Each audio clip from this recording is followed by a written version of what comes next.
When you are working with a potential home buyer, you're going to want to ask for three crucial items to make sure they have the ability to perform on the purchase of your property. The last thing you want is for the buyer to come to you a day before closing and tell you they can no longer close on your property. Or even worse, they ghost you on the closing day. This has happened, and by asking for these three simple points, you will find out if they are a legitimate buyer. The first thing you should ask for is a pre-approval letter from their bank or institution, also known as a POF, which stands for proof of funds. When a home buyer sends you an offer, make sure to ask for the proof of funds. This can be a letter from their bank or cash statement from an institution. The second thing you're going to ask for are no contingencies. Make sure there are no inspection or appraisal contingencies in the offer.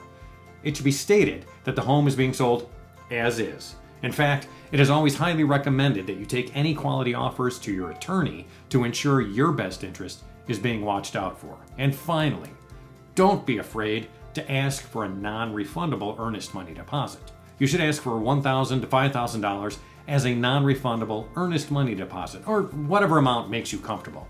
By having a non-refundable earnest money deposit, you are guaranteed that amount of money if the buyer decides to back out or is unable to perform on the closing of your property. For example, with a $3,000 earnest money deposit, the potential buyer would still owe you that $3,000 to cover for your time and costs. If you, the seller, ask for these three things, I'll sum it up again: proof of funds, no contingencies, and a non-refundable earnest money deposit, you will know you have a professional home buyer.